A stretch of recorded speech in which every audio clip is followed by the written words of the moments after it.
कि US intercontinental ballistic missile Soviet union की तरफ आ रहा है। जब वो अलार्म बजने लगा कि अगर यूएस अटैक करेगा तो कुछ ही मिसाइल नहीं बल्कि सैकड़ों मिसाइल्स एक साथ दागेगा। देखो, हेल्थ सेक्टर एक वार्म सेक्टर है और एआई का फंक्शन जो कोल्ड के लिए है। इसने बिना किसी अटैक के ही अटैक को डिटेक्ट कर लिया। एआई इमेज रिकॉग्निशन, जिसने ब्लैक मैन को गोरिल्ला रिकॉग्नाइज कर लिया था। बहुत ही हैवी क्रैश हुआ जिसकी वजह से ड्राइवर की मौत हो गई। नमस्कार दोस्तों, आर्टिफिशियल इंटेलिजेंस ह्यूमन के एबिलिटी को तो सप्रेस करेगा ही, लेकिन ह्यूमन के एबिलिटी को एंटायरली एलिमिनेट भी कर सकता है। स्टीफन हॉकिंग, एलोन मस्क, यहाँ तक कि सैम अल्टमैन जो कि सीईओ हैं ओपन एआई के। ओपन एआई वही कंपनी है जिसने चैट जीपीटी, जो कि बहुत ही एक फेमस एआई है, उसको बनाया है। और सैम अल्टमैन भी मानते हैं कि एआई बहुत ही रिस्की है। एक तरफ तो हम ह्यूमन के नेचुरल एलिमिनेशन को बचाने के लिए स्पेस में जा रहे हैं, वहीं दूसरी तरफ हम आर्टिफिशियली एलिमिनेशन को डेवलप कर रहे हैं और इसको रोका भी नहीं जा सकता है। इस बात को सबसे बेहतर तरीके से दिखाया गया है मिर्जापुर वेब सीरीज में। देखा जाए तो एआई वाली कंडीशन वहां पे भी होती है। मान लो त्रिपाठियों की फैमिली ह्यूमंस है और Guddu Bablu talented artificial intelligence होते हैं, लेकिन जो पावरफुल है वो कमजोर को एलिमिनेट कर सकता है। ये नेचर का सर्वाइवल सिस्टम है, सर्वाइवल ऑफ द फिटेस्ट। जो फिट है वही सर्वाइव करेगा। और स्टीफन हॉकिंग और एलोन मस्क जैसे लोग होते हैं अखंडानंद त्रिपाठी के बाबूजी, जो कि वार्न करते हैं कि इनका इतनी तेजी से ग्रो अप हमारे लिए खतरनाक हो सकता है। It may be more dangerous than a nuclear bomb. About AI being anti-human. That's sort of the thing that matters.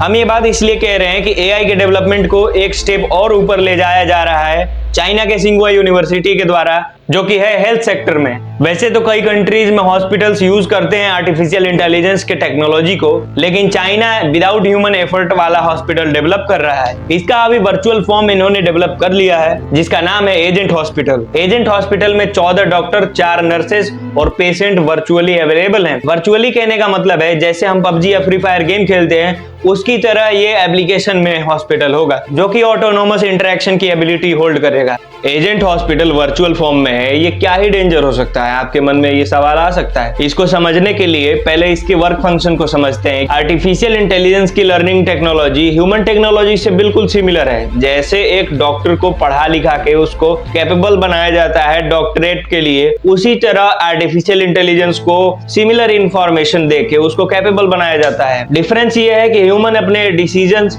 Love, affection और भी कई चीजों जैसे कॉमन सेंस का यूज करके करता है, और एआई वो प्रीवियस इंफॉर्मेशन को लेके करता है। अगर उसके इंफॉर्मेशन को गलत या फिर एक तरफा बता दिया जाए तो एआई गलत या फिर एक तरफा ही फंक्शन करेगा। एजेंट हॉस्पिटल के डॉक्टर्स की बात की जाए तो वो 10,000 पेशेंट को कुछ ही दिनों में ठीक कर सकते हैं, जबकि इस काम को ह्यूमन डॉक्टर को करने में लगभग 2 साल से भी ज्यादा का समय लग सकता है। इसका एडवांटेज ये होगा कि मेडिकल फैसिलिटीज बहुत फास्ट हो जाएंगी, आपको लाइन में नहीं लगना पड़ेगा। और रिमोट एरिया जैसे कि रूरल एरियाज है, गांव के क्षेत्र जो है, वहां पे भी हेल्थ फैसिलिटीज इजीली अवेलेबल हो जाएगी। इसके साथ ही हेल्थ कंसल्टेंसी और रूटीन चेकअप जैसे फैसिलिटीज बहुत ही इजीली अवेलेबल होंगे। इस वर्चुअल एआई का एक और बेनिफिट है कि जो रियल ट्रेनी डॉक्टर है वो वर्चुअल पेशेंट के साथ अपना ट्रेनिंग कायदे से पूरा कर पाएंगे और बहुत तेजी से एक्सपीरियंस हो पाएंगे। ये तो इसके फायदे हो गए, लेकिन नुकसान इससे बड़ा है, जैसे कि इसको मिस इन्फॉर्मेट कर दिया जाए या फिर इसके पास जो डाटा है उसको गवर्नमेंट के या फिर पावरफुल लोगों के द्वारा मिसयूज करना।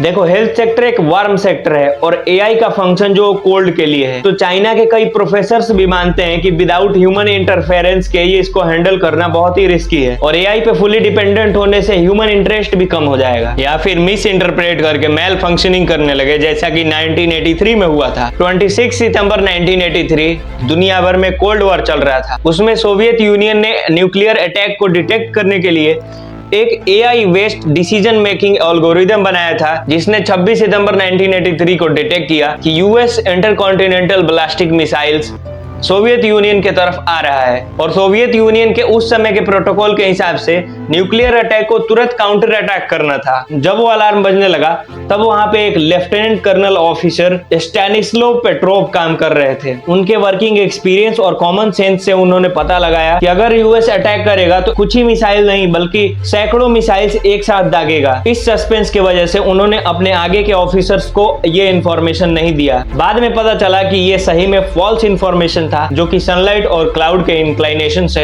एक इल्यूजन सा क्रिएट हो गया, जिसको मिस इंटरप्रेट एआई द्वारा कर लिया गया कि ये एक न्यूक्लियर अटैक हो सकता है। ऐसे कई एआई के डिसफंक्शन एआई के इतने कम डेवलपमेंट में ही दिख चुका है। सोचो अगर वो ऑफिसर वहां पे पोस्टेड नहीं होते तो कितने लोगों की जानें जा सकती थी और कितना बड़ा नुकसान हो सकता था। इतना ही नहीं, बोइंग एयरक्राफ्ट 2018 और 19 में 2 क्रैशेस हुए जिसमें लगभग 300 से ज्यादा लोग मारे गए थे। MCAS यानी मैन्यूवरिंग कैरेक्टरिस्टिक्स ऑगमेंटेशन सिस्टम, ये एक एआई अचानक अटैक के सिचुएशन में प्लेन के नोज को डाउनवर्ड के लिए बनाया गया था ताकि अटैक के सिचुएशन में भी प्लेन को बचाया जा सके। और ये ऑटोनोमस था, यानी विदाउट ह्यूमन इंटरफेरेंस इसको मैन्युअली कंट्रोल नहीं किया जा सकता था। लेकिन 2018 से 19 के बीच में 2 एयरक्राफ्ट्स में इसने बिना किसी अटैक के ही अटैक को डिटेक्ट कर लिया और प्लेन के नोज को डाउनवर्ड करके प्लेन क्रैश करा दिया। ऐसे और भी कई इवेंट हुए, जैसे कि टे चैटबॉट जो कि माइक्रोसॉफ्ट के द्वारा डेवलप किया गया था। ट्विटर पे इंटरैक्शन के लिए माइक्रोसॉफ्ट ने एक टे चैटबॉट रिलीज किया था। उसके रिलीज के 24 घंटे के अंदर ही उसे बंद करना पड़ा क्योंकि उसने कई रेसिस्ट पोस्ट जो कि रेसिज्म को प्रमोट करता है उसको ट्वीट करना स्टार्ट कर दिया था। ऐसे ही गूगल का एआई इमेज रिकॉग्निशन जिसने ब्लैक मैन को गोरिल्ला रिकॉग्नाइज कर लिया था,